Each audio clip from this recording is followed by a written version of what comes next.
Dr. Kenneth Byrnes is a pilot and chairman of flight training at the Embry-Riddle Aeronautical University in Florida and joins us now live. Thank you so much for your time. From what you've seen and heard so far, what do you think?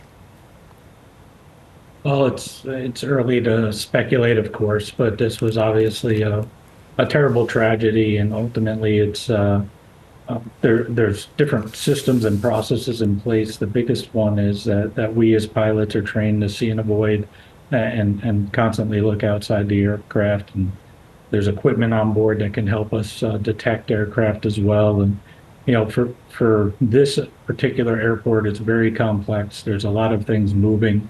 There's a lot of parts and pieces in aircraft, different types of aircraft. You're mixing civil and military aircraft that operate with different missions on different frequencies. And air traffic control is juggling all of that in that airspace. Very unique because the national capital is right there, and there needs to be there's security in place and a very unique approach coming down that river. Those pilots of that CRJ had to follow that river down, and they were doing just that. But it's very regimented approach, very happens a lot all day long. There's a lot of aircraft in and out of there, and in this instance, unfortunately, systems failed, and there were human factors that most likely failed that led to this. Do military helicopters and the commercial jets use a different control tower? No, they don't use a different control tower. A lot of times they're on a different frequency. So military uses UHF, which is a different frequency than commercial folks are on a VHF type channel. So while air traffic control is talking to military, sometimes we can't hear the response, right? So that pilot that was landing that CRJ most likely heard the ATC call out to that helicopter, asking them if they had the CRJ traffic in sight, but did not hear the helicopter respond. The helicopter actually did respond and said that they did have that aircraft in sight and that they would avoid it. Speculation right now would be that they had a different aircraft that they were looking at. Oh, interesting. Are the pilots, both of the helicopter and the aeroplane, completely reliant on air traffic control, or is some of it down to them and their awareness of what's going on around? No, I mean, so it's their awareness initially, right? So they're pilot in command of those aircraft.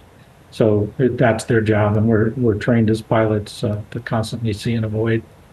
From the first time we fly an airplane out there, you're operating in 3 dimensions, not 2, and things are coming at you from all different angles, and you have to use your eyes and scan in certain ways, depending on if it's day or night, and focus on different areas to try and identify other aircraft coming at you. Air traffic control is there to separate traffic, but this was a visual night.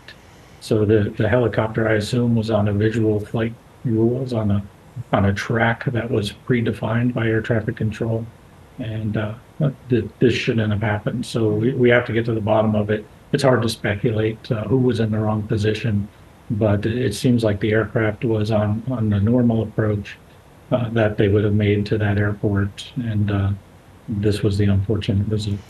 Dr. Byrnes, given the complexities, as you've listed for us, of this particular airport, its location, the Capitol buildings, all those sensitive sites, the military site in the same vicinity, what sort of layers of protection are there that should have kicked in here?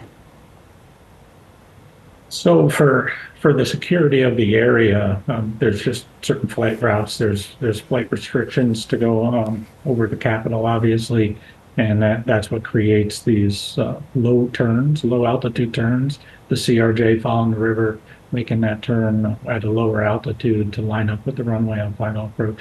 That's very unique. But when you're looking at the equipment that there is, it's really on board in the aircraft. So aircraft have something that's called TCAS, Traffic Collision Avoidance System, and it works by communicating with other aircraft that has other equipment.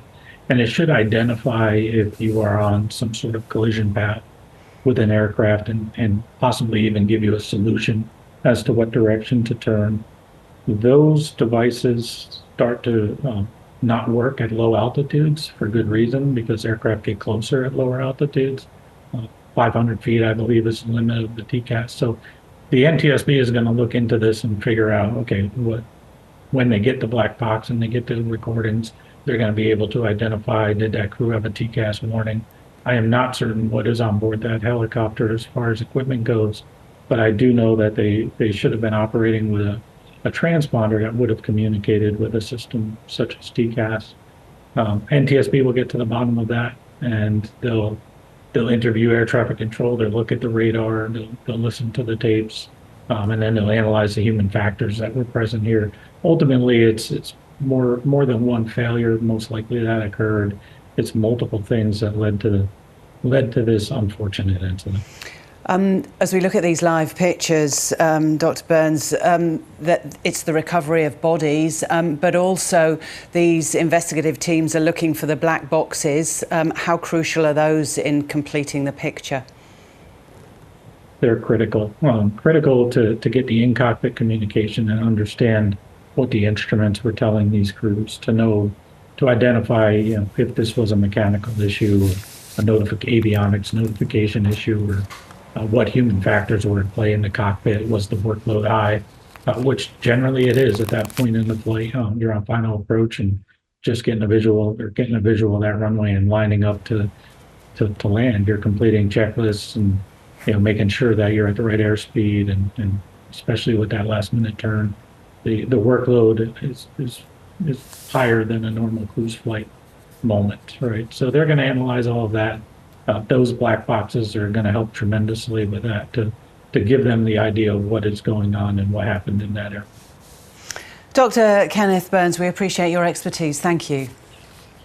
You're welcome.